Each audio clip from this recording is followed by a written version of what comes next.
Ei, amigos de tanto tempo, amigos que pelo menos nesse período aí da pandemia, nós estivemos tão juntos, estudando, refletindo, conversando a respeito das coisas, da doutrina, da vida, de Jesus. Veja bem, percebemos que chegou a hora de nos aproximarmos um pouco mais. E nós vamos, a partir de agora, responder às perguntas de vocês. Então, você vai usar, olha esse link aqui embaixo.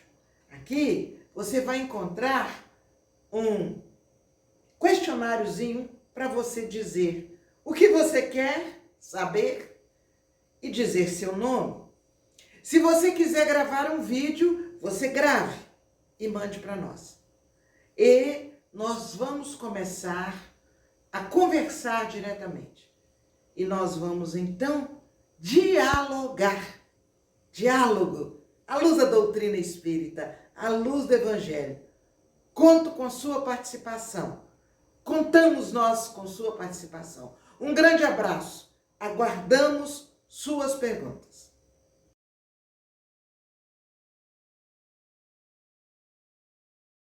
Boa noite a todos.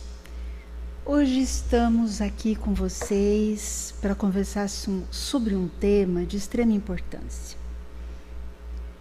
Conheça-te, aceita-te e supera-te.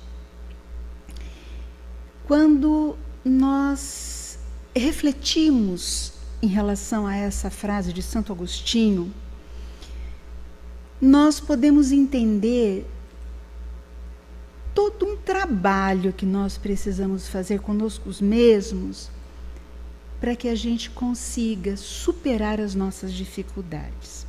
Paulo de Tarso, em uma outra frase, dizia: não faço o bem que quero, mas o mal que não quero, este pratico.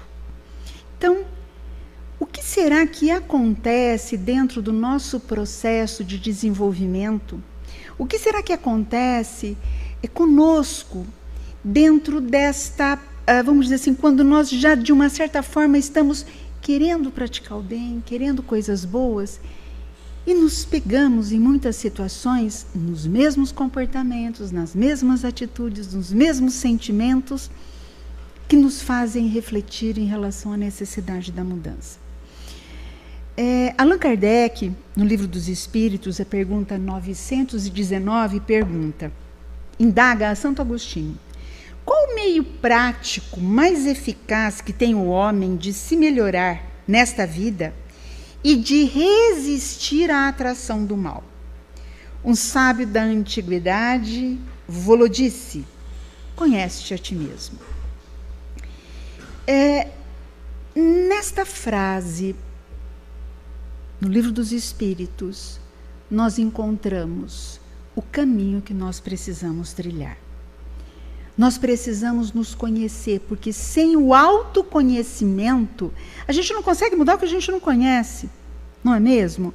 Eu preciso entender a extensão das dificuldades que eu tenho numa determinada situação para eu poder alterar aquela situação. Eu preciso conhecer as dificuldades que de verdade tenho em relação aos meus sentimentos, aos meus pensamentos, aos meus vícios morais e aos meus vícios físicos, para de verdade colocar isso em alinhamento. Então, como será que é este processo de transformação?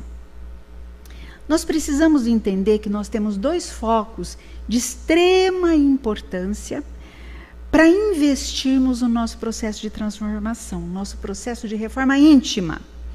Nós temos o foco das questões físicas, dos vícios físicos, e nós temos o foco dos vícios morais.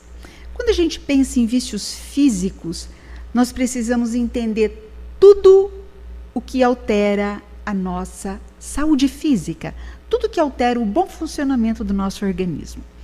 O cigarro, a bebida, o sexo em desalinho, as drogas, a alimentação em desalinho, o excesso de trabalho, o excesso de atividade física, a preguiça, a indolência, são vícios físicos que alteram o nosso funcionamento corporal. Tudo que altera o nosso funcionamento corporal deixa marcas e nós, de uma certa forma, vamos precisar nos alinhar com essas marcas novamente, nessa existência ou em outras. Por quê? Porque através do nosso corpo, através dos nossos sentimentos, nós precisamos fazer valer a lei do amar a nós mesmos, que é cuidar do que Deus nos deu. Cuidar da nossa inteligência, do nosso corpo, cuidar do que Deus nos deu. No outro foco, nós temos os nossos vícios morais. Pelos nossos vícios morais, nós entendemos todos os filhos do nosso egoísmo. O que são filhos do egoísmo? O egoísmo é o pai de todos os vícios morais. Dele decorre e nasce o orgulho. Dele decorre e nasce o ciúme, a inveja, a maledicência. Dele decorre a soberba. Dele decorre todas as dificuldades e todos os vícios morais. Então, como que é o processo para eu poder me conhecer exatamente o que eu preciso alterar em relação ao meu corpo, conhecer exatamente o que eu preciso alterar em relação às minhas questões morais, às minhas questões éticas, e qual é o processo dessa transformação? Nós, no primeiro momento, quando nós nos envolvemos com informações, porque informações a gente tem muitas, nós temos inúmeras informações em relação ao nosso corpo, ao malefício que o cigarro traz, ao malefício que as drogas trazem, ao malefício que o álcool traz, o malefício que o excesso do trabalho ou a preguiça trazem, o malefício que a gula traz. Temos uma série de informações sobre isso. Estudos, uma série de informações. Bom, informação não promove alteração. As informações, elas funcionam para a gente apenas como um acúmulo de dados, como um acúmulo de informações. Eu posso ser uma enciclopédia ambulante, né, com uma série de informações em relação a tudo que faz mal em relação ao meu corpo físico, em relação a tudo que faz mal em relação aos meus vícios morais. Mas a informação por si só, ela não deflagra o processo do autoconhecimento, ela não deflagra o processo da alteração necessária. Ela apenas é algo cumulativo, eu vou acumulando informações. Bom, a informação, ela precisa ir para um outro, ela precisa passar para um outro patamar para que ela consiga promover as alterações, o supera-te daquela frase de Santo Agostinho. Quando uma informação se transforma em uma conscientização, o que é você se conscientizar? Eu posso, por exemplo, ter informação, eu posso ser um fumante e ter a informação que o cigarro pode me provocar sérios danos em relação às minhas questões respiratórias. Eu posso ser uma pessoa extremamente ciumenta ou invejosa e eu entendo o tanto que isso, já tive muitas informações em relação ao tanto que isso pode me trazer mal, o quanto que isso pode me aprisionar, o quanto isso pode alterar as minhas trocas afetivas. Ok. A informação por si só não me faz nada.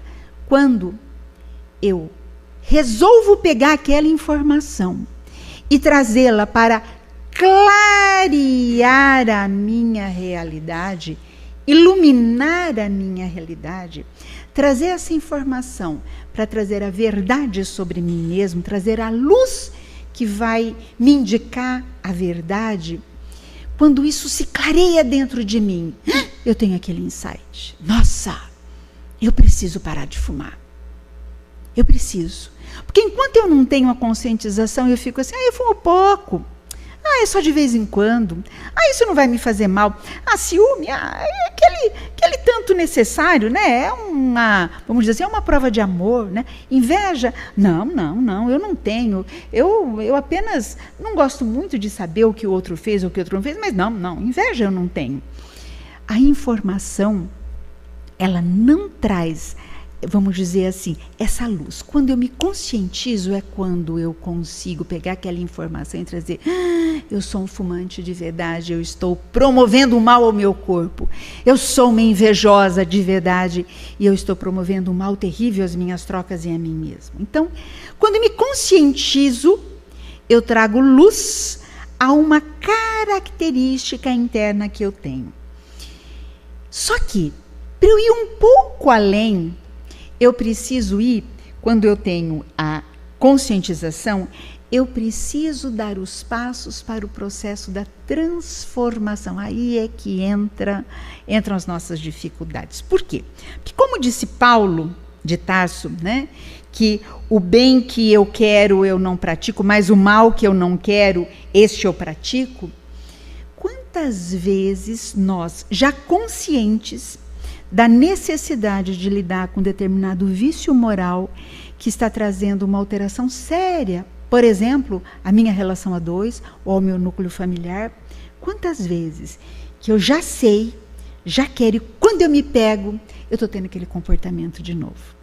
Quantas vezes eu, já consciente e já querendo me livrar de um vício físico, quando eu me pego, eu já estou novamente praticando ou usando aquela substância, ou fumando cigarro, ou tendo uma atividade promíscua, né? Então, o que acontece conosco que, embora em muitas situações já conscientes da necessidade de mudança, nós nos pegamos no contrapé, fazendo exatamente aquilo que nós já temos a consciência de que não podemos fazer. Nós temos uma série de vivências que vão se automatizando com o passar das nossas experiências. Nós temos as experiências de encarnações anteriores, nós temos as experiências dessa existência que muitas vezes foram muito fortes, muito, vamos dizer assim, complicadas, né? Nós temos as vivências, dentro do contexto educacional, das falas que são repetidamente faladas para nós, né? E essas situações, elas vão ocasionando um certo automatismo a alguns estímulos, certo? Então, por exemplo, quando eu nasço nessa existência, eu tenho situações que são automáticas e positivas e situações que são automáticas e negativas. Eu tenho uma gama de estímulos que me ativam já as situações relacionadas ao amor, ao próximo, a mim e a Deus, mas eu tenho uma gama de estímulos que automaticamente me levam a pensamentos, sentimentos e sensações que estão ligadas ao desamor, à sombra e não à luz. Então, nasci com uma série de estímulos que podem ter um poder de automatismo sobre mim. Por exemplo, alguém que foi fumante em uma existência anterior e que não se propôs em alterar este vício, que não se conscientizou dessa necessidade e que não começou o processo de alteração em uma existência anterior. Alguém que vivenciou situações muito críticas em relação à inveja ou ao ciúme, vou pegar o ciúme como exemplo, ao ciúme, né, em existências anteriores, e que desagregou relacionamentos, mas que não se propôs a olhar para essa dificuldade. Essa pessoa desencarnou e reencarna. Essa pessoa reencarna e aquelas características vão plasmar neste novo corpo, neste novo ser, vamos dizer assim, um favorecimento a respostas automáticas em relação a esses dois estímulos, em relação ao cigarro, em relação a qualquer situação que possa indicar ciúme para aquela pessoa. Então, vocês pensem nessa referência que eu estou dando a vocês, numa gama muito grande de situações, porque são muitas as situações, né?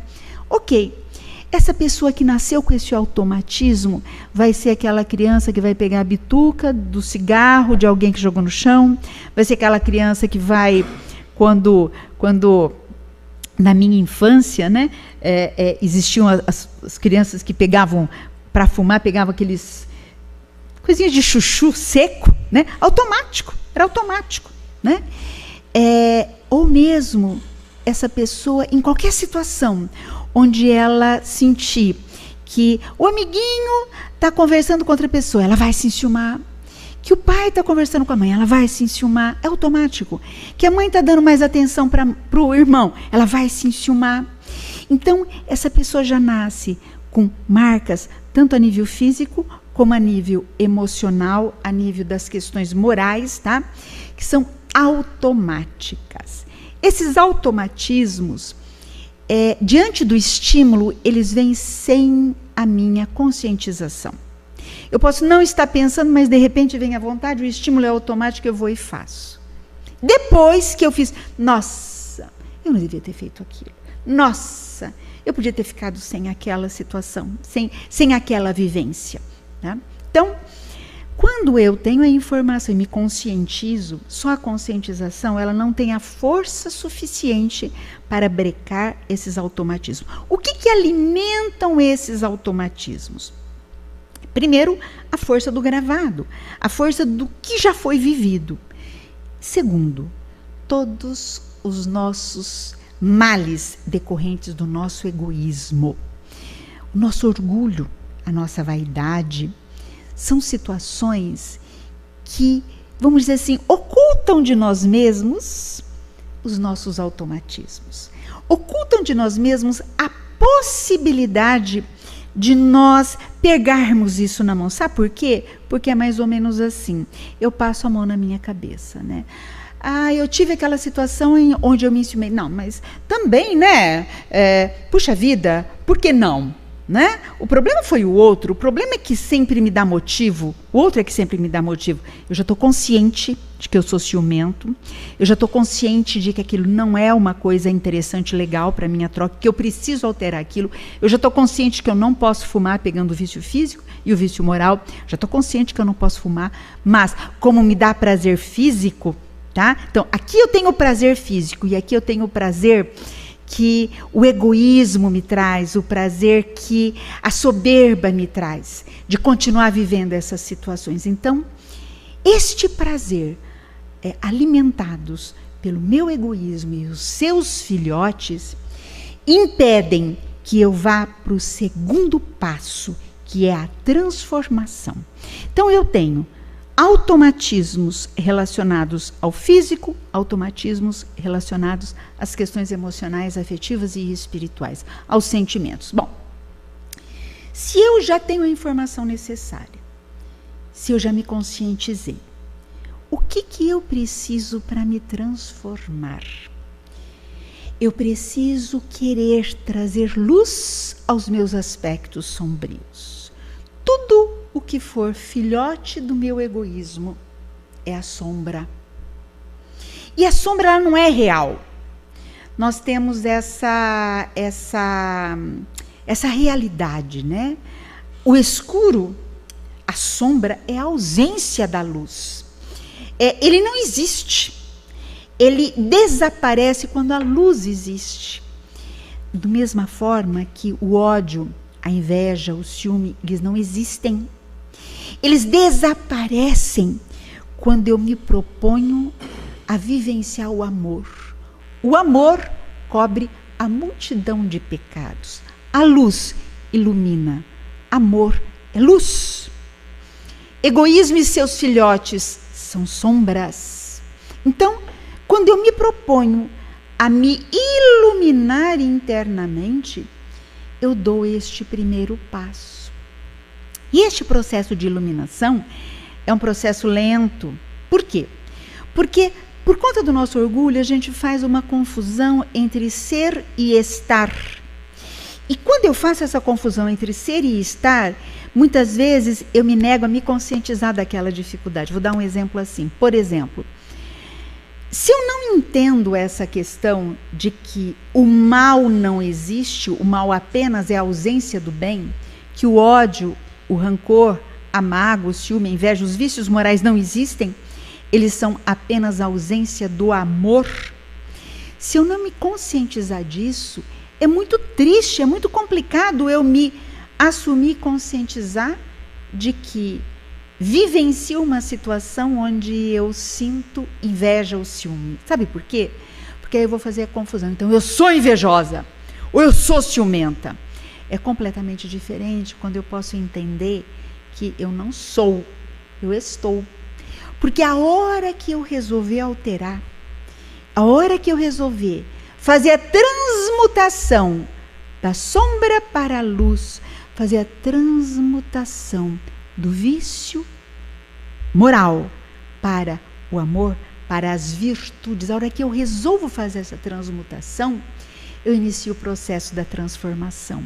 Eu inicio o processo de trazer luz e o escuro vai desaparecer. Só que este processo é um processo longo, onde é preciso uma determinação muito grande. Quando eu, neste primeiro momento, então, vocês me ouvindo falar em relação a essa questão do conheça-te, aceita-te e supera-te. Primeiro eu conheça-te. Então, nós precisamos entender que não somos, estamos maus, não somos, estamos invejosos, egoístas, ciumentos, maledicentes, não somos isso. Nós um dia seremos plena luz, um dia seremos pleno amor, um dia seremos plena vivência das virtudes. Isso nós somos, nós temos isso latente dentro de nós. Nós temos Deus dentro de nós, nós temos a pureza dentro de nós, nós temos essa centelha divina dentro de nós. Então, o dia que eu abro espaço para me conhecer, para eu me conhecer, eu preciso me conscientizar. Para eu me conscientizar, eu preciso entender que eu não sou, eu estou. Porque a hora que eu entendo que eu sou, isso dá um medo muito grande. Então eu preciso negar. O ego faz com que eu negue. É quando eu projeto sempre no outro. Eu não sou ciumento, é o outro que dá motivo para eu ser ciumento. Eu não sou invejoso, é o outro que esfrega na minha cara todas as coisas que ele conquista. Isso não é justo. O problema é sempre o outro. O problema não sou eu. Então, a hora que eu consigo baixar a guarda, e para este processo eu preciso de um tiquinho de uma virtude, que é a humildade. Ninguém começa um processo de autoconhecimento e de autotransformação. Ninguém começa um processo de transmutação da sombra em luz se não tiver um pouquinho de humildade. A gente precisa respirar fundo e ter essa humildade para aceitar que somos falíveis, que somos imperfeitos, mas que podemos alterar isso para a perfeição. Então, o primeiro ingrediente é um tiquinho, vou dar a receita do bolo, né? É um tiquinho de humildade. Ok, eu já aceitei que tenho sombras, eu já nomeei essas sombras, eu já identifiquei que em muitas situações elas são automáticas, porque eu já as conheço, mas quando eu vejo eu já fiz. E aí eu preciso ter a humildade para começar o processo de transformação. Humildade é o primeiro passo. Segundo, força de vontade. Por quê? Porque o que está automatizado foi vivido durante muitas existências. O que está automatizado foi repetido durante muitas vezes. E é como se ele tivesse ocasionado um rastro neural muito firme. Vamos imaginar assim, né? Uma vala, né?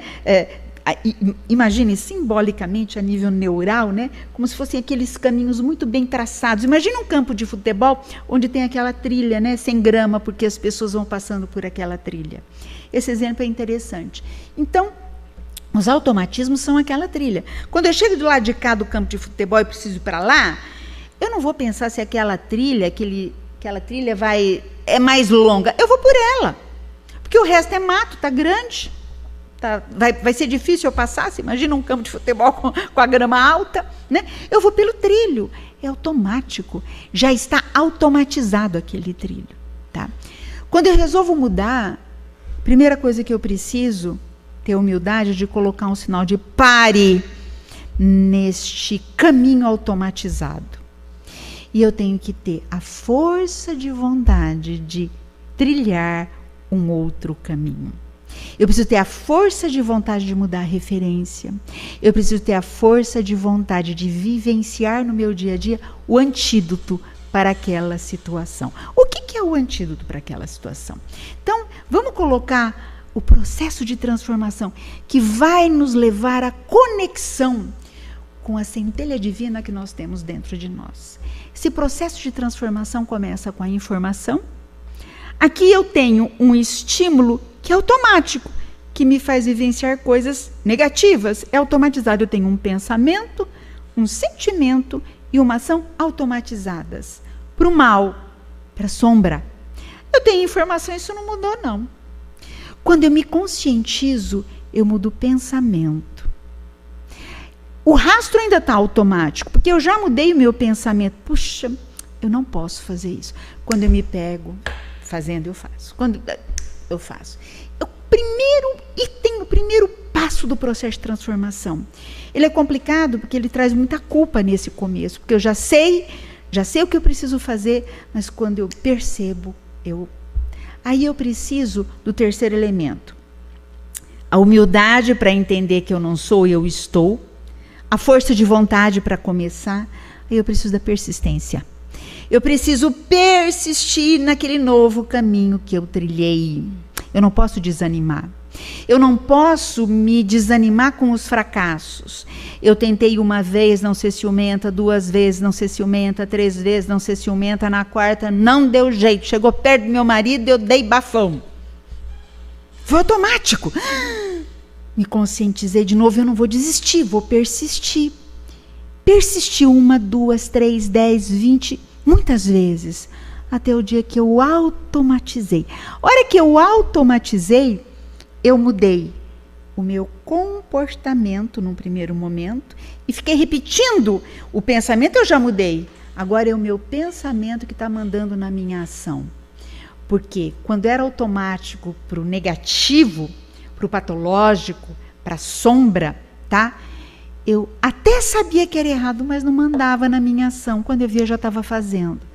Quando eu fortaleço o pensamento, que é a conscientização, e consigo fazer o meu pensamento mandar na minha ação, eu vou para quase a penúltima etapa do processo de transformação, que é quando eu ainda sinto ciúme, eu ainda sinto a vontade de fumar, pegando esses 2 exemplos, tá? Mas eu já não tenho atitudes que demonstrem o meu ciúme. Eu já não fumo. Se eu persistir um pouco mais à frente, quando eu menos esperar, alguém vai acender um cigarro perto de mim, ó, como se nada tivesse acontecido. Nossa, hoje eu não tenho nem mais desejo, porque eu já consegui automatizar o positivo. Eu já pensava diferente, o meu pensamento já conseguia controlar a minha ação, e pela minha insistência e persistência, eu conseguia alterar a minha sensação, meu sentimento em relação àquilo. Mesma coisa em relação ao vício moral, ciúme, tá? Eu controlei a minha reação 1 vez, 2 vezes, 3 vezes, durante anos, até que um dia a mesma situação que há anos atrás fazia com que eu tivesse uma atitude complicada e me contaminava afetivamente, hoje já não me traz mais nada. Então, mudança para o bem é trabalho árduo e contínuo.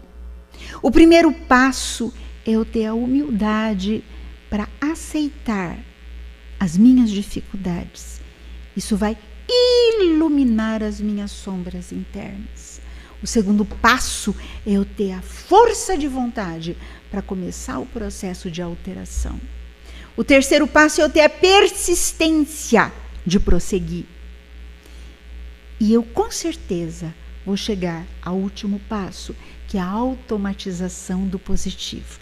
E aí, eu vou conseguir desencarnar e nascer numa próxima existência com essas 2 situações, que nessa eu nasci com estímulos que, vamos dizer assim, automatizavam o negativo, eu já mudei as marcas. Na próxima existência, eu já vou nascer com automatismo dessas situações, automatismos positivos. Então, em situações onde pessoas vão estar usando um cigarro ao meu lado, aquilo nem vai me chamar atenção. Nem vai me chamar atenção. O estímulo já não tem mais nenhum tipo de poder sobre mim. As minhas dificuldades, meus automatismos agora em relação àquilo são positivos e não mais negativos. Eu vou vivenciar situações, vamos dizer assim, onde, numa outra situação, né, na existência anterior, eu tinha complicadas reações ciumentas, e nessa eu vou ser muito serena na mesma situação. Por quê? Porque o automatismo agora em relação àquele estímulo é um automatismo positivo, saudável. Eu trouxe nessas duas situações a luz em relação às sombras que eu tinha dentro de mim. Então, o nosso processo de transformação, o nosso processo de evolução, ele se dá com muita luta, ele se dá com muito empenho. E neste processo nós temos muitas situações, vamos dizer assim, que nos arrastam para permanecermos. Principalmente quando a gente faz parte de um grupo, por exemplo, que se vicia juntos, né? E você passa a se conscientizar, é grande a demanda do grupo para te puxar novamente para aquela situação, né? Ou mesmo dentro de um contorno afetivo, né? Existem vícios, né? Às vezes numa relação afetiva a mulher é muito ciumenta ou o marido é muito ciumento, mas o outro, que é o alvo do ciúme, se acostuma com aquilo, né? E a hora que o outro não é mais, parece que fica incomodado. Então, em muitas situações, nós vamos contar com o atrapalho, vamos dizer assim, das pessoas com as quais a gente convive. Em muitas situações, nós vamos contar com a espiritualidade inferior a tentar nos deter neste processo. Mas em todo este processo, nós vamos contar com os nossos amigos espirituais, com os nossos anjos guardiões, para que a gente possa conseguir persistir, perseverar. Então, eu não tenho como pedir ao Mestre Jesus ou aos espíritos que me acompanham, me livrem deste mal, mas eu tenho como pedir a eles, me ajudem a ter persistência, me ajudem a ter força de vontade, me ajudem a ter humildade para perceber a dificuldade que eu tenho, me ajude a ter a lucidez de saber qual sombra eu preciso iluminar com o amor de Jesus. Uma boa noite a todos vocês.